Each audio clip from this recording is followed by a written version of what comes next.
Olá, meus amigos, como vocês estão? Voltamos com a nossa catequese. Lembro que semana passada nós falamos sobre ministério e hierarquia? Pois bem, então, dentro do ministério e da hierarquia da igreja, nós temos o chamado magistério da igreja. E a palavra de Deus e a tradição e o magistério da igreja, elas constituem assim o tripé do depósito da fé. E agora nós vamos pensar um pouco o papel do Espírito Santo como aquele que auxilia o magistério da igreja e como aquele que anima a liturgia da igreja. O magistério tem seu fundamento no próprio convite que Jesus fez aos seus seguidores. Ele chamou seus seguidores para participar da sua própria missão messiânica de pregar o reino de Deus, de expulsar demônios, de curar os doentes, de serem as testemunhas dele, de Jesus, e de sua mensagem perante o povo de Israel, para chamar esse povo à conversão e para a participação no reino de Deus. Mas não só Israel, mas aos confins da terra. Nós encontramos Atos dos Apóstolos, capítulo 1, versículo 8. Vós recebereis o Espírito Santo para seres as minhas testemunhas, começando aqui em Jerusalém e indo até os confins da terra. Assim, os bispos, sucessores dos apóstolos, em comunhão com o Papa, são o magistério da igreja e tem como tarefa primeira anunciar o Evangelho de Deus a todos os homens. De onde nós tiramos essa afirmação? De um decreto do Concílio Vaticano II chamado Presbyterorum Ordinis. E diz lá, agora nós já vamos citar um outro que nós já citamos na catequese anterior, que é a Lumen Gentium, que é a Constituição Dogmática sobre a Igreja, do mesmo Concílio Vaticano II.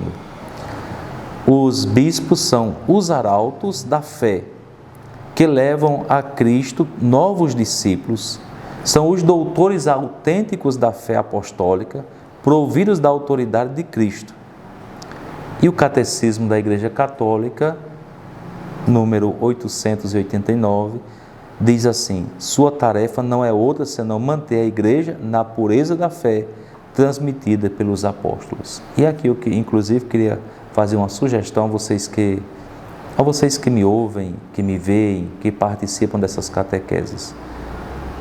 Às vezes a gente lê tantas coisas, notícias desagradáveis, fica no celular, até vendo fake news e espalhando fake news. Uma sugestão: que tal adquirir o Catecismo da Igreja Católica e a gente procurar se imbuir da verdade que é transmitida pela fé e por essas verdades que estão contidas no Catecismo da Igreja Católica. O Catecismo da Igreja Católica afirma: a missão do magistério está ligada ao caráter definitivo da aliança instaurada por Deus em Cristo com o seu povo. Deve protegê-lo dos desvios e dos desfalecimentos e garantir-lhe a possibilidade objetiva de professar sem erro a fé autêntica. O ofício pastoral do magistério está ordenado ao cuidado para que o povo de Deus permaneça na verdade que liberta. Isso está no número 890. Este ofício do magistério da igreja será acompanhado da assistência do Espírito Santo. A igreja primitiva já acreditava nessa assistência. 2 ocasiões a gente encontra, aliás, eu vou citar 3 ocasiões que a gente encontra só no livro dos Atos dos Apóstolos. 3 textos diz assim: pareceu-nos bem a nós e ao Espírito. Você pode conferir lá, pareceu-nos bem a nós e ao Espírito. Uma dessas ocasiões é a escolha de Matias para suceder ou para assumir o lugar de Judas Iscariotes.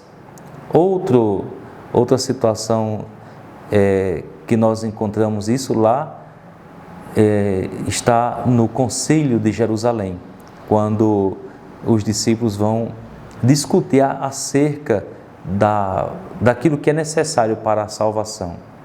É o batismo e a fé ou é a circuncisão? Assim, caríssimos amigos, a tarefa da igreja, assistida pelo Espírito Santo que lhe foi dado, não é outra senão testemunhar a obra da salvação realizada por Cristo em nosso favor e anunciá-la e realizá-la por meio do ministério da palavra e do ministério da santificação e do culto divino, que é a liturgia. A respeito disso, é importante a gente lembrar que toda vez que nós participamos da celebração eucarística, nós atualizamos, nós vivemos como viveram os discípulos, nós vivemos aquela ceia de Jesus. Então, a Eucaristia, a liturgia, tem o papel de atualizar para nós hoje o que aconteceu há muitos anos. Por isso é importante, se o católico tivesse a consciência da importância da liturgia, não faltaria a missa, principalmente a missa dominical. E a igreja faz isso por meio do sacrifício eucarístico e dos demais sacramentos. A Sacrosanto Concilium, que é a constituição dogmática sobre a liturgia do Concílio Vaticano II, diz que há uma continuidade entre Cristo, a igreja e a liturgia, que compreende o sacrifício e os sacramentos. O Concílio Vaticano II afirma que a liturgia manifesta todos os... O Concílio Vaticano II afirma que a liturgia manifesta a todos o mistério de Cristo. E o mistério de Cristo é o núcleo da história da salvação. O que a igreja anuncia é o mistério de Cristo. E Cristo é objetivamente o núcleo da história da salvação. Por isso nós não podemos compreender o Cristo como um ser de luz, apenas um iluminado. Não, é o Filho de Deus, é o Cordeiro de Deus, que não só ensinou, mas também agiu em nosso favor, deu a vida por todos nós. É uma pessoa concreta, não é um mágico. De tal maneira que, ao celebrar o mistério de Cristo, a igreja nos insere na história da salvação, pois não só faz a memória dos acontecimentos que nos salvaram, viu o que eu disse antes? Não só faz a memória, mas também atualiza e os torna presentes. Participando da liturgia da Santa Missa Dominical ou dos sacramentos, é como se nós estivéssemos vivendo exatamente naquele momento em que Cristo estava celebrando. A Sacrosanto Concilium insiste várias vezes que uma das características da liturgia é a atualização. Mais precisamente, a atualização da salvação realizada por Cristo mediante o sacrifício e os sacramentos. Para levar a efeito sua obra salvadora, Cristo se faz presente na sua igreja, sobretudo nas ações litúrgicas. E aqui eu queria chamar a atenção algumas pessoas que têm alguns problemas, que por exemplo não podem participar da comunhão eucarística e dizem assim: eu não vou mais participar da igreja porque eu não posso comungar. Você pode comungar sim, porque há 4 maneiras de você comungar. Preste atenção. Primeiro, pela assembleia reunida. Cristo está ali presente, você está comungando de Cristo, presente no meio da assembleia. Depois, por aquele que preside a ação litúrgica, o sacerdote, nós já aprendemos, age in persona Christi capitis, na pessoa de Cristo cabeça. Com os seus pecados, com a sua feiura, com a sua boniteza, com a sua inteligência ou com a sua rudeza, aquele homem ungido é outro Cristo. Você comunga de Cristo quando ele está presidindo a celebração. E você comunga do Cristo Palavra. O Cristo Palavra. Por isso é muito importante. E a palavra de Deus na missa, ela compreende as leituras, a pregação e também as preces. E tem muita gente que na hora da pregação, às vezes, se levanta e vai fazer outra coisa. Está deixando de comungar do Cristo Palavra. A única forma que você não está comungando de Cristo é eucaristicamente. Mas você não deixou de comungar de Cristo, ou de comungar o Cristo. Então, por favor, não diga mais isso. Eu não vou para a igreja, para a missa, porque eu não posso comungar. Agora, é evidente que você vai trabalhar a sua vida espiritual para você fazer a comunhão plena. A comunhão plena que consiste, inclusive, em comungar sacramentalmente do Cristo Eucarístico. Então, vou dizer aqui, Cristo está presente tanto no ministro como nas espécies sagradas de pão e vinho, seu corpo e sangue. Está na igreja pela força dos sacramentos, está na igreja pela palavra, está na igreja pela oração. Isso recorda as palavras de Jesus: onde 2 ou 3 estiverem reunidos em meu nome, estarei aí no meio deles. Mateus capítulo 18, versículo 20.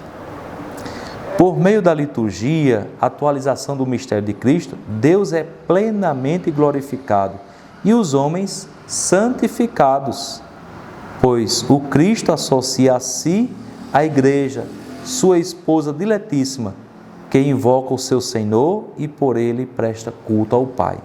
Catecismo da Igreja Católica, número 1089. Isso parece encontrar respaldo no quarto evangelho. O quarto evangelho ao qual eu me refiro é o Evangelho de João, no qual Jesus fala no culto em espírito e verdade, um culto escatológico, onde Cristo glorioso, gerado e presente de maneira contínua na igreja, pela presença do Paráclito, o Espírito Santo, rende culto a Deus. Desse modo, por meio de Cristo e sob a ação do Espírito Santo, a comunidade cristã, pelo batismo, está enxertada no próprio corpo de Cristo e glorifica ao Pai. Eu não sei se vocês já prestaram atenção na celebração eucarística, esse culto em espírito e em verdade, que é essa nossa união com o Senhor para glorificar o Pai, ele é lembrado exatamente na doxologia. Que é a doxologia, padre? É o momento depois na conclusão da oração eucarística, onde o padre toma o cálice com a patena. O cálice contém o corpo de Cristo, porque já foi consagrado. A patena contém, o cálice contém o sangue de Cristo, porque já foi consagrado. O vinho já foi consagrado. A patena contém a hóstia, portanto, já é o corpo de Cristo, porque já foi consagrado, né? E eleva, e naquele momento, né, em nome da igreja e com o seu esposo Jesus Cristo, diz: por Cristo, com Cristo e em Cristo, a vós, Deus Pai, toda a honra e toda a glória, agora e para sempre. E a Assembleia, portanto, concorda com o sacerdote, porque a Assembleia celebra junto, a Assembleia concorda dizendo amém.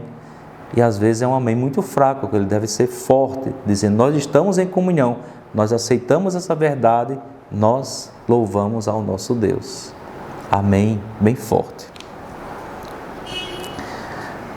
E para terminar, essa é uma catequese que está um pouco longa, mas eu já vou terminando. O Catecismo da Igreja Católica assim nos ensina: nesta disposição sacramental do mistério de Cristo, o Espírito age da mesma forma que nos outros tempos da economia da salvação. Prepara a igreja para encontrar o seu Senhor, recorda e manifesta o Cristo à fé da Assembleia, torna presente e atualiza o mistério de Cristo pelo seu poder transformador e, finalmente, como Espírito de comunhão, une a igreja à vida e à missão de Cristo. Número 1092. E acrescenta, e aqui eu encerro, a liturgia da nova aliança, toda a ação litúrgica, especialmente a celebração da Eucaristia e dos sacramentos, é um encontro, vejam, é um encontro entre Cristo e a Igreja. Nós não vamos nos encontrar com o Padre, nós vamos, portanto, fazer um encontro entre Cristo e a Igreja. A Assembleia Litúrgica tira sua unidade da comunhão do Espírito Santo, que congrega os filhos de Deus no seu único corpo de Cristo. Ela ultrapassa as afinidades humanas. Ela ultrapassa as afinidades humanas. Eu tenho muita afinidade com o padre fulano, eu vou para a missa por causa dele. Não. Se você não for para a missa por causa desse encontro com Cristo e a Igreja, talvez essa celebração fique capenga para você. Então, a liturgia, a ação litúrgica, ultrapassa as afinidades humanas, raciais, culturais e sociais. Catecismo da Igreja Católica, número 1097. Nós vamos continuar sobre isso na nossa próxima catequese, tá bom? Então, desculpem por ter ficado um pouco longo, mas é um assunto que precisou dizer mais algumas coisinhas daquilo que estava escrito no papel. Então, um bom final de semana. Este é o primeiro domingo do Advento, e aí você está convidado a começar um novo ciclo de preparação da sua vida para esse encontro com Cristo, O Cristo que vem nos visitar. Desejo a você um bom final de semana e invoco sobre você e sua família a bênção de Deus. O Senhor esteja convosco, Ele está no meio de nós. Abençoe-vos o Deus Todo-Poderoso, o Pai e o Filho e o Espírito Santo. Amém.